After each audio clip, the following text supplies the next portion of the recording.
Welcome to Sex on the Floor podcast. This podcast was created to help educate the public about problems with sex and intimacy and how this is tied to both physical and mental aspects.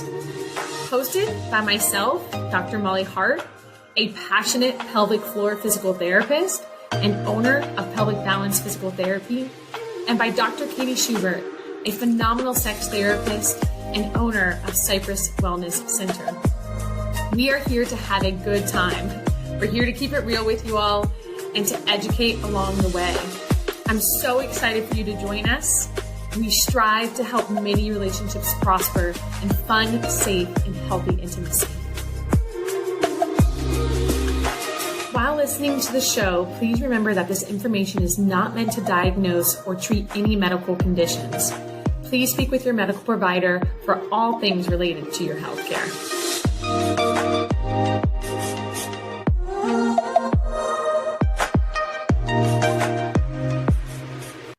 Hello, all. Welcome back to Sex on the Floor podcast. It is Dr. Molly Hart here, and we've got Dr. Katie Schubert. And today we are going to be talking about exercise. Yes, and we were motivated, inspired to talk about this topic today because we just logged on and saw each other, and I explained to Molly that I had just gotten done. Well, I had it. Oh God, this was like 3 hours ago. I got done working out, and I've just been going all morning, so I haven't had a chance to shower or do anything to make myself pretty. And anyway, I had told Molly that something that she said years ago stuck with me. And Molly, I'll let you say it because I still can't remember what age you were talking about or what specifically you said, but it motivated me to get my butt in gear and continue working out because I don't want to go downhill. Yeah. So Katie said, which I love this, we were just sharing things that people sometimes say that just stick in your head. And it's so random. Sometimes it's the most random things. But she goes, you had said something that at a certain age, everything starts to go downhill unless we do something about it, which is strength training. So what I had specifically said is what we know from the research in general, both for males and females, is around age 30 is when we just start to naturally decondition. So if you think about it, when you are younger, you're getting stronger and bigger and stronger and bigger. Teenage years for us actually as women is some of our top peak years, athletic performance wise, that later teens. 20s are pretty good for us as women. But when we hit 30, and I know all of you women out there who are 30 or older can relate to this, like I don't even have to tell you, things start to change. And if you're not strength training, you are absolutely 100%, you are deconditioning and your body is getting weaker. Women, this is really important to understand too, is men age linearly. So it's a very streamlined aging process for men. There's no big hiccups.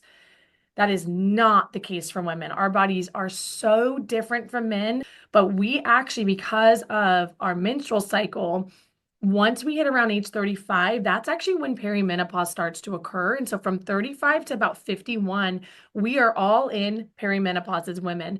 We really don't start to have most women don't have a lot of symptoms of perimenopause until about 45. So 45 to 51, just so you all know, ladies who's listening and men who are listening, 45 to 51 is probably one of the hardest timeframes for any woman to go through. We do not talk about it enough. There are a lot of changes that start to occur. And I know people will joke, but like hot flashes are one. Anxiety, I think, is vastly under talked about. Anxiety skyrockets during this time. And that's because our estrogen and progesterone during perimenopause start to really have their own mind and they go up and down in a more chaotic way. And they're not following the rhythmic cycle of our typical menstrual cycle. And so when that happens, estrogen's highly tied to our serotonin. And our serotonin is one of our feel-good hormones. It's one of our like stabilizers for our mental mindset. Estrogen's highly tied to insulin. And so we see a huge increase in fat storage and adipose storage.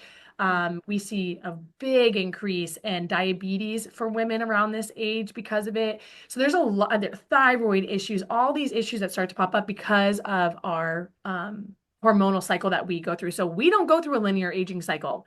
Okay, we go through, we're aging, and then we actually have a like not so fun time during that perimenopause time. And then once we hit menopause, well, now our estrogen and progesterone's gone, but at least we're stable because it's Mhm. not this massive, crazy, unknown, unpredictable. I mean, imagine your period. Like we all know when we're on our period. How do you feel when you're on your period, Katie? 2 days before your period, how do you feel? Like I want to murder my husband. Yeah, like we just are angry, we're grumpy, and then you're on your Yeah. period. Are you tired? You feel weaker when you're on your Yeah. period. But Yeah. at least we know what's going on. We're like, oh, I'm about to start my period. I can track it. And now imagine all those hormonal fluctuations randomly. Yeah. Like you don't know when it's coming. Like that's kind of, to me, that's been my observation because I'm not there yet. That's been my observation of my perimenopausal women. Yeah. So men and women, we all start to age around 30, deconditioning, but women during that time frame, like we have more reason to counteract that. We have to exercise. We have to strength train. The research shows for perimenopausal women, strength training, hit, so high intensity interval training, like true hit, not like pretend hit where you're really just doing a cardio class, and then plyometrics. Plyometrics is like powerful jumping.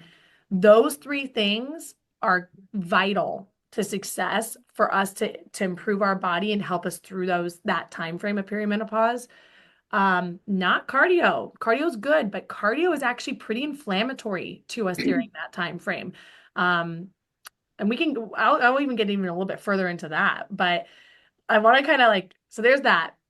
Mhm. That was a little rant. I probably went on that, slightly stuck with you, but I want to go back to what Katie had said to me when we first started talking today. Is she just joined a new CrossFit group, right?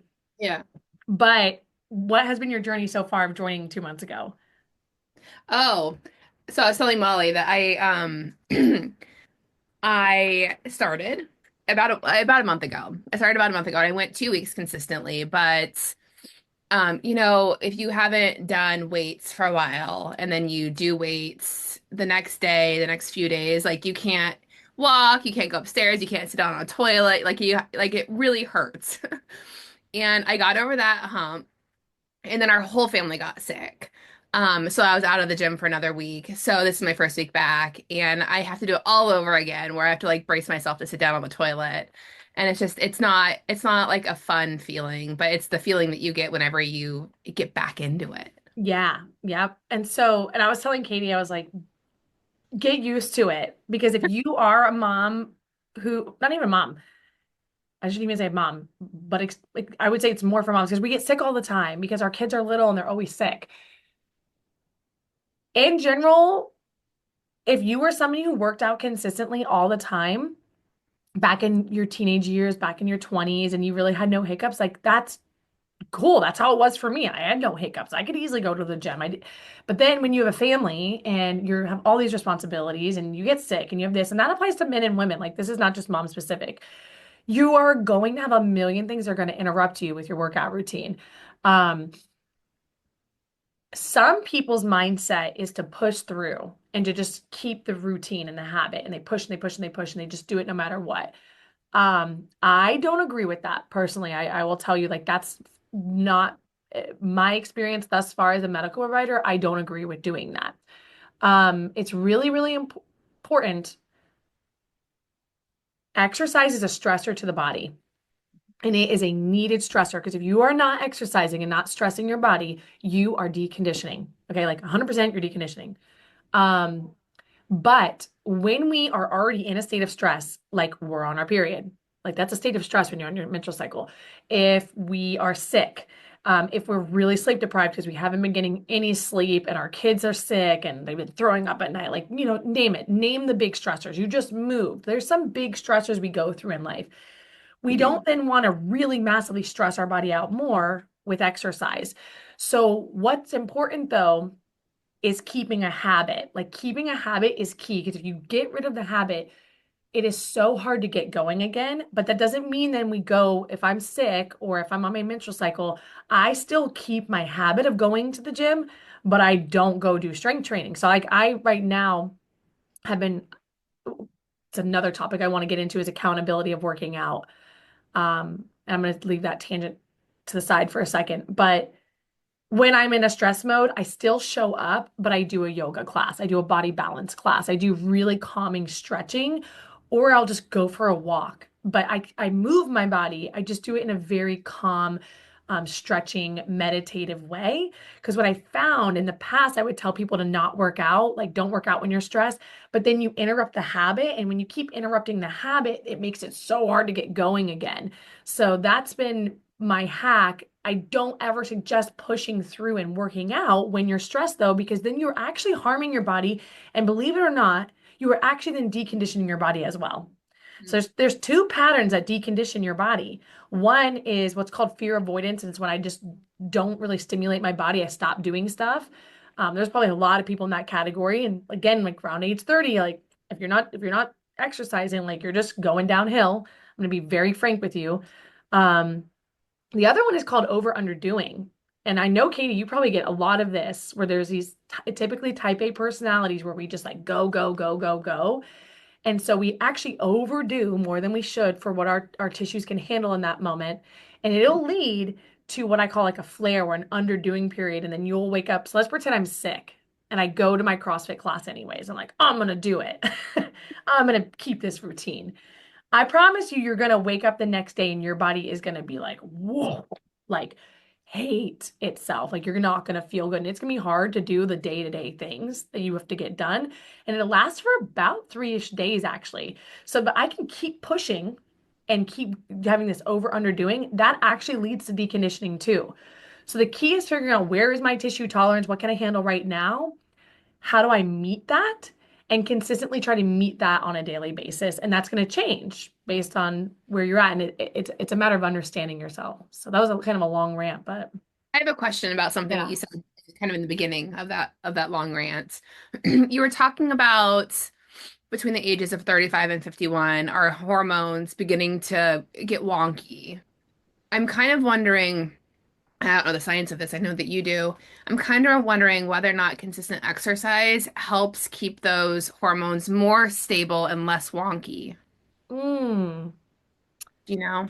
Yeah, well, we know from the research. I don't know if there probably is research that could answer that question. I don't know a direct like yes or no for that, but I will say we know that women who exercise specifically to those three types of exercises I mentioned earlier, which is strength, HIIT, and plyo, we know that they're going to have a much better experience during perimenopause, that it is very protective, like Why? significantly protective. Why? One of it is bone density is going to decline. And so we're preserving that. We're preserving our muscle mass. We know exercise is key to enhancing serotonin levels as well. And we just talked about how serotonin is going to be affected. Exercise also allows sugar in your blood, glucose in your blood can get pulled into your cells via insulin. Insulin's like it attaches to it, it brings it into the cell. Well, when we exercise, we can actually skip that. There's receptors in the cell that then can just pull the glucose into them that are activated with exercise. So whenever we exercise, it also is really, really helpful for insulin sensitivity and issues that will start to pop up as those hormones change. I would beg to differ. There's probably some form of healthier in general when the endocrine system, which is our hormonal system, when that's in a more healthy functioning state, um, you're going to have an easier time during perimenopause. And there's things that we can do. Exercise is one of those key factors we all know is important for the body. Food, I would say, is probably more important for hormonal stability, like super important. Maybe more important than exercise, I would think. But that's a good question. Yeah. My husband just told me that he recently read a study that the amount of muscle that you have in your thighs is directly correlated with your lifespan. Oh, wow. Yeah. So I'm like, I got to beef Wow. up these thighs. I mean, I could see it though. I mean, you can't go wrong with, the muscle on your body. I like I've said this before, but like think about it like an emergency fund, like your financial emergency fund. Shit hits the fan. Like hopefully you have an emergency fund of 3 to 6 months of what your expenses are so you can pull from it. And by the way, we should all have that. If you don't work on it, follow Dave Ramsey, like follow somebody who helps you get that. But I view myself as like the emergency fund for the human body. And so I'm trying to teach my patients to build up their muscle because if you do get really sick, like what if you get COVID, right? In the past, what if you had COVID? Um, what about when we have babies? Like every time we have babies, we lose so much muscle mass as women. It sucks. Gosh, like I still do not have the muscle mass I had before I had kids. And that's hard to swallow, but it just is what it is. Like I used to outlift all of the men around me for leg press and squats. And that is not the case anymore. Now I'm out there doing like what typical women are doing, and I'm like, darn it. Yeah. I'm like, I lost it. I could get it back if I wanted to. I just haven't really had motivation to get it back to that level. I just want functionality now in my life. Um, but yeah, like build up your muscles. It's your emergency fund. If you get hurt, which is gonna happen at some point, it'll save you. If you get hurt or sick, your body can pull from that in a beautiful way. You So know, so so what I know about perimenopause and menopause, like the early years of it, is that women do also struggle psychologically. So there's physiological changes that women have a hard time with, and then there's psychological changes. Um, and exercise seems to be a protective factor for those as well. For oh my gosh, so many different reasons. I mean, I yeah, think it's very much tied into the physiological protective factors, but also like it gives women a piece of their life that's theirs and yeah, theirs only that they can do, that they can be proud of, that they have control over. You know, when yeah, you're facing menopause, wherever you are in that, 35 to 51, it might feel really out of control. Like you have no more control over like your lubrication, for example, yeah, or yeah, your body temperature, or, the things that you've typically had control over. So I think the exercise and the ability to control that schedule and whether or not you exercise also gives women a sense of like, I can control this about my yeah. body, at least. That's really good point. It does give you a sense of control. It gives you a sense of control in that way, and then it also gives you a sense of control because you physically can do more. Um, like the other day, my daughter was acting like a crazy person. This is a common theme lately. But she's running in the parking lot and she doesn't want to go to school. And I put her down and I had put her down and she starts running around. And I went over and I scooped her up with one arm and I grabbed her and we went inside. And I can do that. Like I can carry both of my kids. When they're acting up, I'm able to physically grab them and put them in a safe spot until they're able to calm themselves down. And I'm able to do that with both of them. Like I've had times I was at the Y the other day and they were both acting absolutely insane, not listening, fighting over who gets to fill their water bottle up first. I want to flush the toilet. No, I want to flush the toilet. Then it was a fight over the sink and who gets to wash their hands. And there was a fight over the paper towels. And I was like, I'm done. We're done. We're leaving now. And they didn't want to leave. I scooped both of them up and I walked out of the Y and they were screaming and yelling. And people looked at me like I was crazy and I did not care. But I'm able to fit, like, gives me more control over how I can parent and how I'm able to navigate my household just because I can do that. And I think every time I'm doing that, I'm like, God, I have so many patients who can't do this. And I'm like, how would they handle the situation with their kids right now? Um, they would find a different way, but it's nice to be able to do that when I need to do it to keep them safe. Yeah, absolutely. And I mean, yeah, that or like squatting to get like the dishes on the low cabinet. Like it's really any kind of day-to-day movement that you might need to access. It is Yeah. far easier when your muscles are conditioned. Yeah. I have one patient who came to see me years ago that would you would kind of classify it as somebody who has like fibromyalgia. She had not been diagnosed with that, but very, very weak, was afraid, intense fear avoidance to work out because she always would flare when she worked out. And so I slowly got her working out again. We'll go over in a little bit like how to properly work out because there's a lot of you who go hardcore and you flare yourself, and that's not good either. Um, but anyways, she started off being able to work out. I call it my beginner program, and then now she's at my advanced program. So I have a beginner, a moderate, and an advanced program. And she's put on all this muscle mass. She's in her late 40s, I think. Um, well, the flood hit and her house flooded. And she came in and I was like, "How are you doing?" And she goes, "I'm so proud of myself." And she's like, I moved everything. She's like, I moved so many things. And she goes, I can't believe I didn't flare. Like in the past, I would have never even attempted to move those things. She's like, but I was able to do it. Like, so when like life throws stuff at you, because it's going to, and you have to physically be there to like handle the environment around you. If you don't have that muscle mass, it, oh, not only are you not gonna be able to do it, if you do it, you're gonna hurt yourself. Now you're gonna really be like in a state of pain while you're going through crisis. So exercise gives you so much control over your life. So that makes sense, especially because we're psychologically going through a lot during that time, how important it could be. Okay, so back to the thing that you said to me that stuck with me for years. I imagine that even with consistent exercise, after 30 hits, you're still deconditioning, just less so. You can kind of actually, nope, you can kind of actually keep it even kill and For you how can long? actually advance. Okay. Yeah, I mean, think about it. You've seen 7-year olds who are just like ripped. Have you seen that? Yeah. So Yeah. your body is incredible in its ability to adapt and build muscle mass.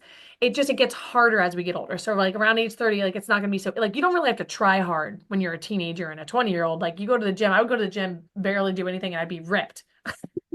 Like I didn't have to try to like lose weight. I mean, oh my God, I looked phenomenal and I didn't even work for it. It was I amazing. remember that time. God, I'm like that, gosh, just take advantage of that time frame because it goes away. So so now like I have to be really mindful about the amount of food I eat. I have to be really mindful about my exercise to be in a state of health. So no, you can build still. It's just more work and it's harder. Yeah. And there's a Okay. lot more responsibilities and things that will take you out. Like I used to play co-ed soccer. I just quit last year because one of the guys kicked me so hard. I had a stress fracture in my fibula after playing a game, and it was the last game of the season. I was like, "Are you kidding me?" I broke my big toe. I broke my big toe dropping a food scale on it, like 2 months before this happened. So I just healed my big toe. If any of you guys have ever broke your big toe, you'll know like all of your balance, everything is on that. So I couldn't do a lot of my stuff. Just finally like weaned myself back into soccer, was doing great. And then he kicked me and it broke. I've played with men my whole life. I've never broken a bone before. Hmm. So like that, like so, and then it took me a while to rehab from that. And then I had so much knee pain and issues because my foot was not dorsiflexing well. Like I had all these issues, and in the past, I played way more aggressive than that, way more intense, never got hurt. So now I'm not playing co-ed soccer anymore. I'm actually afraid to do it because I'm like realize with men, I'm not going to play with men anymore. I feel weaker. I feel so much weaker than men now than I did in the past Mhm. because I am. Well, like what you said, like women start declining and men stay consistent. There was this hilarious TikTok that I watched recently. I'm not going to do it justice, but she was saying that, come 35, come like the perimenopausal time, like you're just gonna have to like try to figure out what works, and nobody knows. Like there's no answer. But your husband, the same thing will work for your husband Oh my consistently, like God. every single day, and he'll keep looking gorgeous, and his body will still be perfect, and yours yours will just be a mystery. It'll be I all a know. I get so mad because I've actually stopped drinking completely. Like I don't drink alcohol anymore because I'm like, that's a lot of calories. And it does make it hard to lose weight. And I'm really intentional about how many calories I'm eating.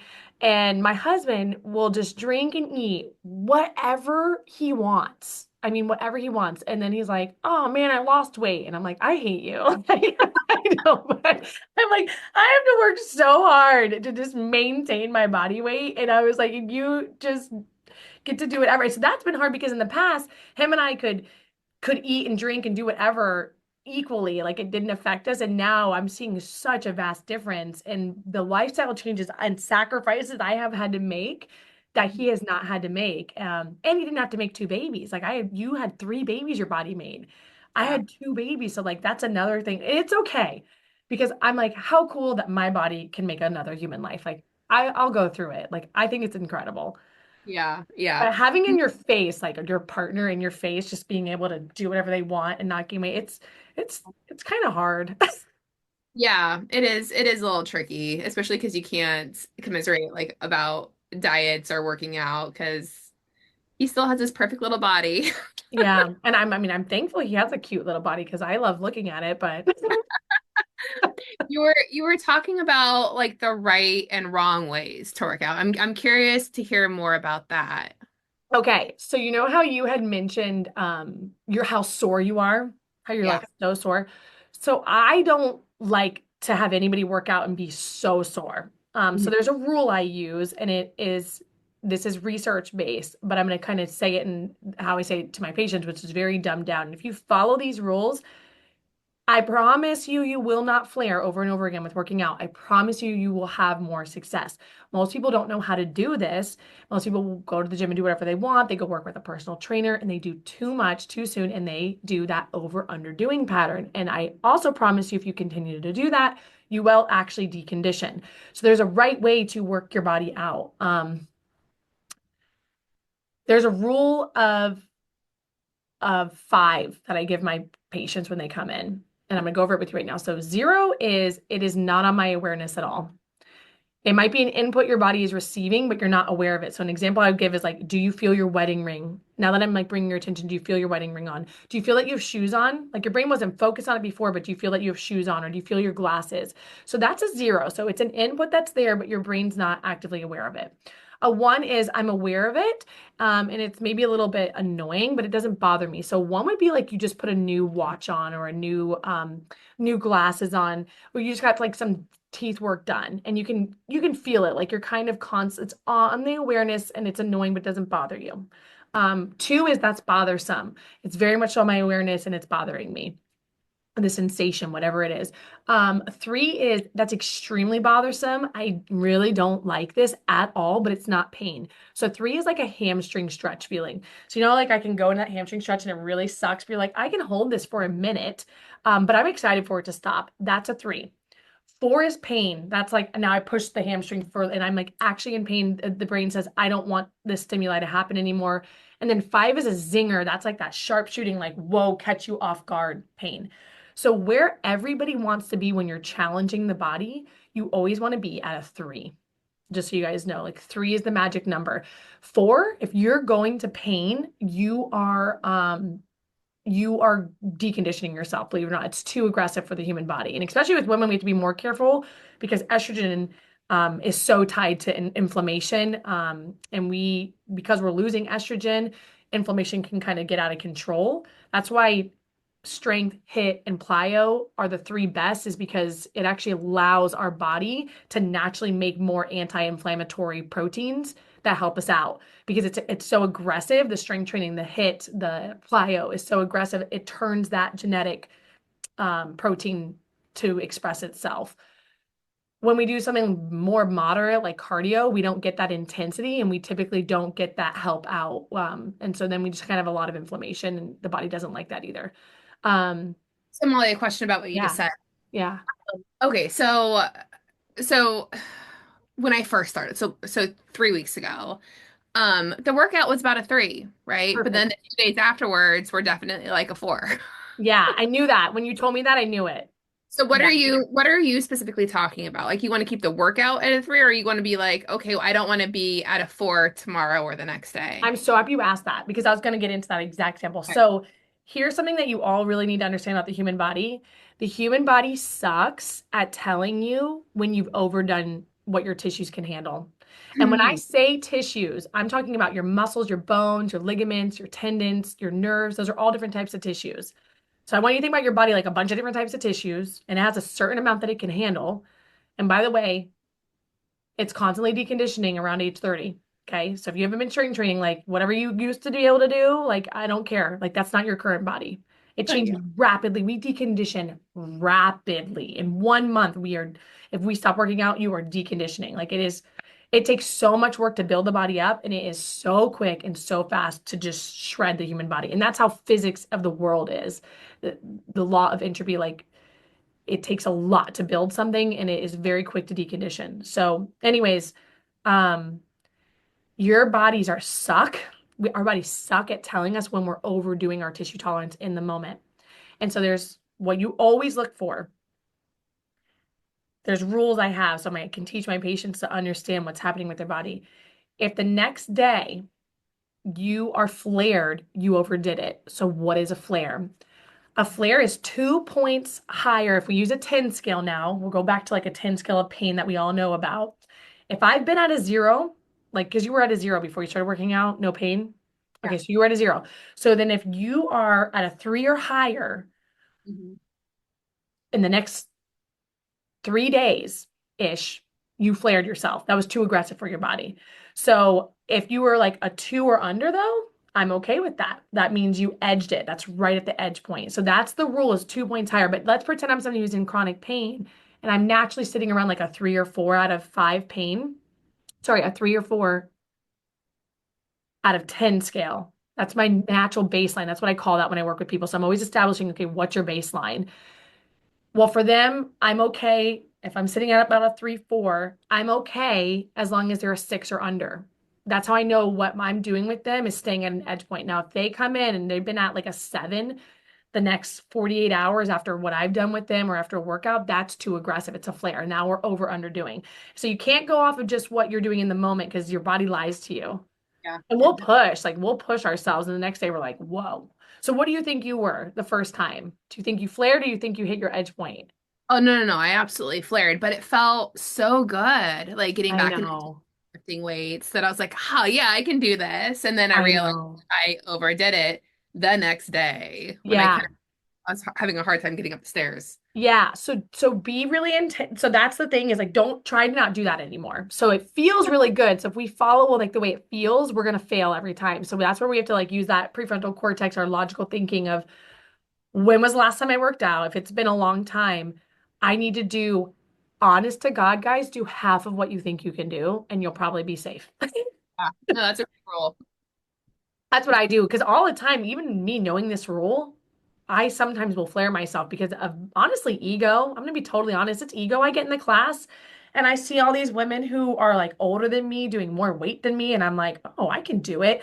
And I know I'm like, I'm probably gonna flare myself. And the next day I'm like, yeah, yeah, I flared myself. Like I'm just, it's ego. It Mhm. is, and it's not accepting our body where it currently is.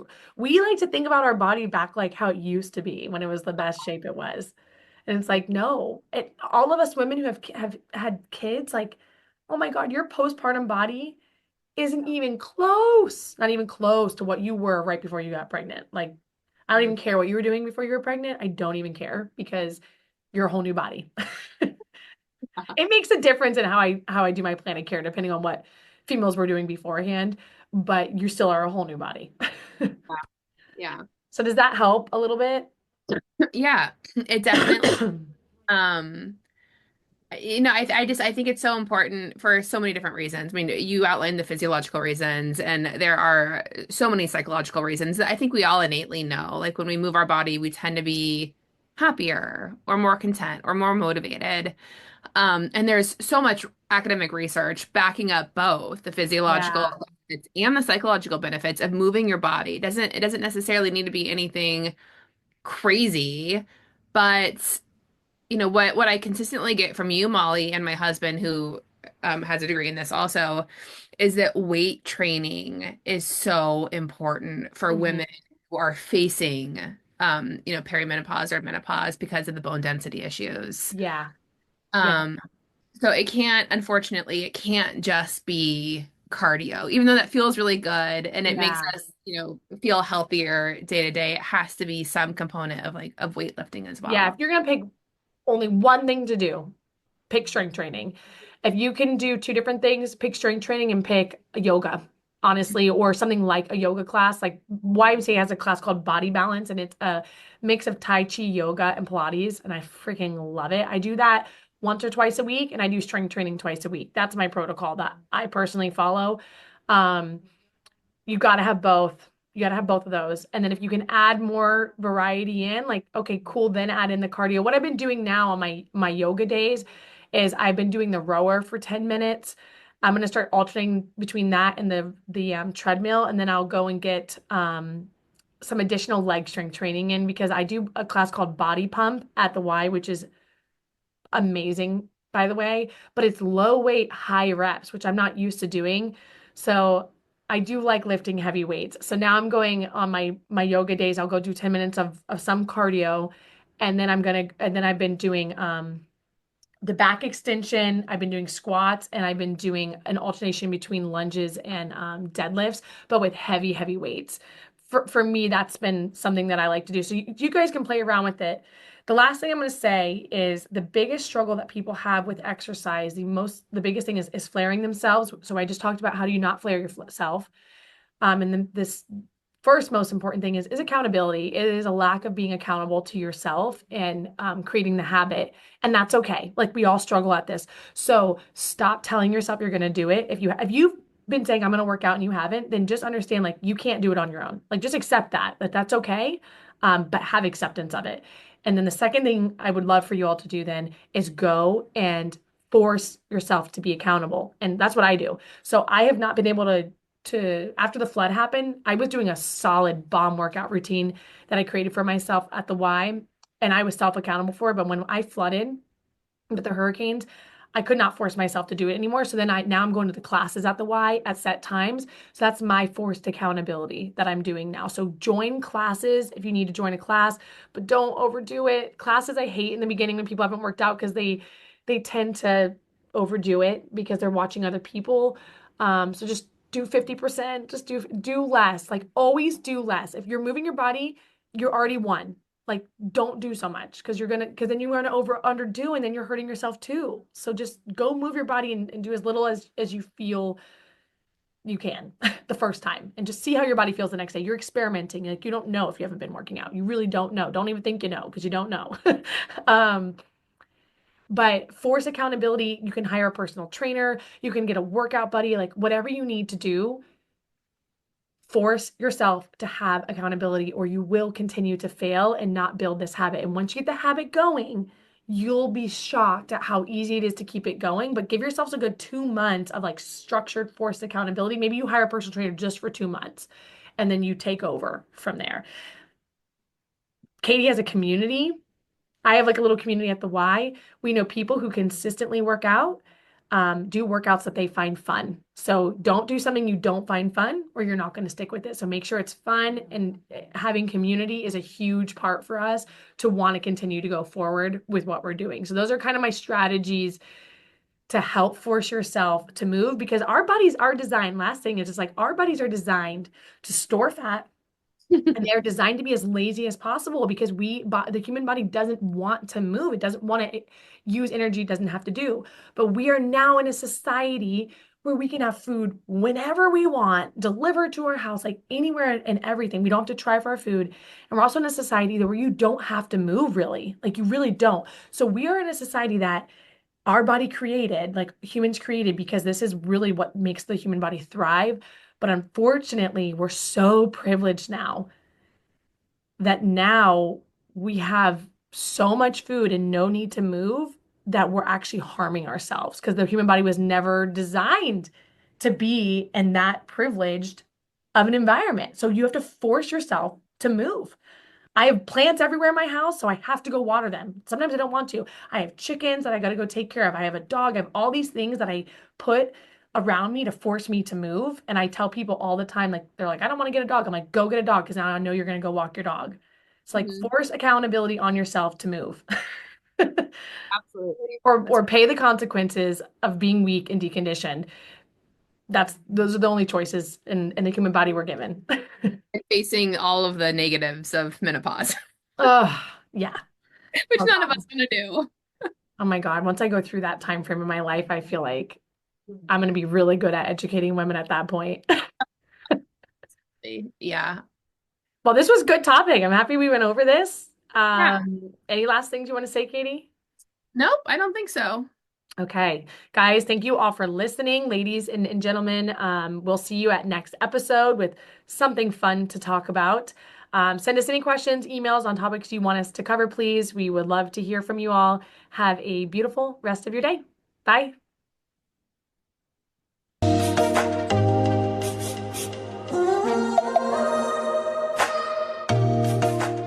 We are Dr. Molly Hart and Dr. Katie Schubert, and you've been listening to Sex on the Floor podcast. We really hope that you enjoyed this episode. If you have any questions and want to get in contact with us, you can follow us on Instagram at Dr. Molly Hart and at Dr. Katie Schubert. on Facebook at Pelvic Balance PT and at Dr. Katie Schubert. And for more information about us on our websites, you can find us at pelvicbalancept.com and at drkatieschubert.com.